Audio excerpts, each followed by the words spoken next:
I'm Kim. Sitting in my quiet living room, I stared at the handwritten letter from my younger sister, Lily.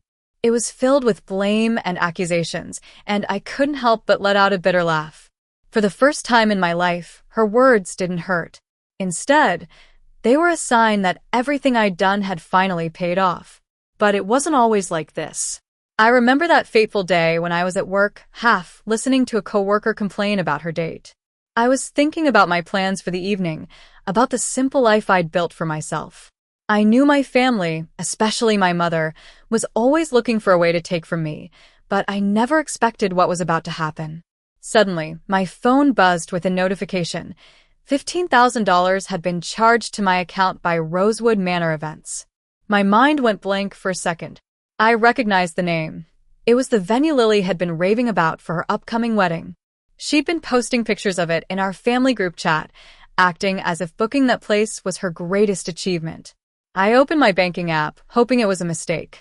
But there it was, the amount staring back at me, a number that could shatter my dreams.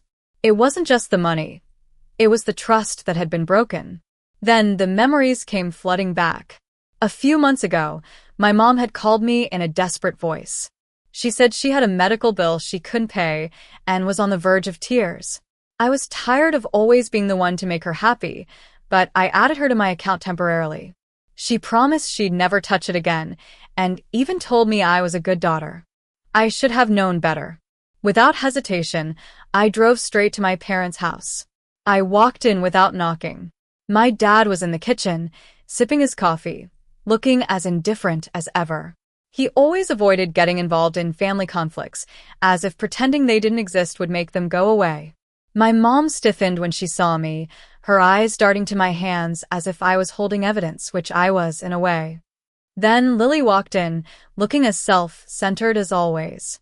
She had on designer sunglasses indoors, as if she was too important for normal light. I asked her if she'd used my account to pay for the wedding venue. My voice was calm, a sign that my anger had turned into something more profound. Lily didn't even flinch. "It's not a big deal," she drawled. "It's my wedding, Kim. You don't have a husband or kids. What are you saving that money for?" My dad made a small sound, like he was about to say something, but he didn't. My mom just stared at the counter. Lily then sneered. "You're such a loser. You don't have a real family. This is the least you can do for me." I didn't shout or cry. I just smiled and walked out. But before I did, I'd already taken action. I'd called Rosewood Manor and informed them that the charge was unauthorized and fraudulent. I'd filed a police report and sent them all the necessary documentation. I also started canceling all the vendors Lily had booked under my name. I knew if I didn't, she'd keep taking from me. That night, my phone was bombarded with calls and texts from Lily and my mom. Lily was furious, accusing me of ruining her life. My mom called early in the morning but didn't leave a voicemail, a sure sign of her guilt. The next day, Lily came pounding on my door. She stood there, looking disheveled, shouting and pacing. She slipped a threatening note under my door and left. I just laughed at her words. I spent the rest of the day cutting off all the financial support I'd been giving them. I deleted my payment information from the landlord's portal for the apartment Lily and her fiancé, Jake, had been living in.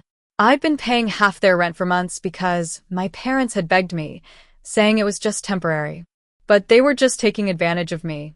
I also closed the bank account my mom had access to, transferring the remaining money to a new private account. I was done being their doormat. A few hours later, Rosewood Manor called again. Lily had told them the cancellation was a mistake and that I'd changed my mind. I firmly told them it was no mistake and asked for a record of all Lily's communications. Then, Jake's parents showed up at my door. His mom was all business, saying they'd heard I was paying for the wedding and didn't understand why I was backing out. I showed them the evidence of the unauthorized charges. They were shocked and apologized, saying they'd postpone the wedding. They couldn't let it be built on lies. After they left, there was an eerie silence. But I knew it was just the calm before the storm. My dad called later, trying to downplay the whole thing as a misunderstanding. He said my mom didn't think I'd react like this, and that Lily was hurt. I told him it was a choice they'd made, not a misunderstanding. My mom sent me a long email, first acting regretful, then shifting the blame. She said I should be proud to contribute to the family since I didn't have one of my own. I forwarded the email to my Aunt Sarah. She was always the one who saw things clearly. She called me right away, angry at my family's behavior. In the family group chat, Sarah started asking tough questions. Someone asked why I'd been paying Lily's rent. Lily was furious, but my uncle, Tom, pointed out that if she could afford an expensive wedding, she could afford rent. The next morning, Lily sent me dozens of messages, going from angry to desperate. She pleaded for me to fix everything and promised to pay me back later. But I'd heard that word later from her too many times. Then, Jake's mom called and asked to meet me at a cafe.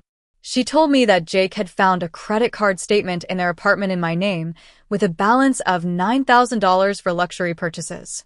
Lily had used my information to open the card, and my mom had signed as a secondary verifier. I was shocked but also relieved that the truth was finally coming out. Jake had moved out, saying he couldn't marry someone who lied like that. I went straight to the police station and filed a report for identity theft and fraud. I also informed the bank's fraud department. That night, I sent a message to the family group chat, exposing Lily and my mom's actions. The chat exploded. Lily tried to spin it, but everyone could see the truth. By the end of the week, Jake had called off the wedding, and Lily was evicted from her apartment. My mom left me a voicemail, still trying to blame me. I deleted it without a second thought. Jake sent me an apology email, and I didn't reply. I didn't need to. For the first time, I'd stood up for myself, and I knew I'd never let my family take advantage of me again.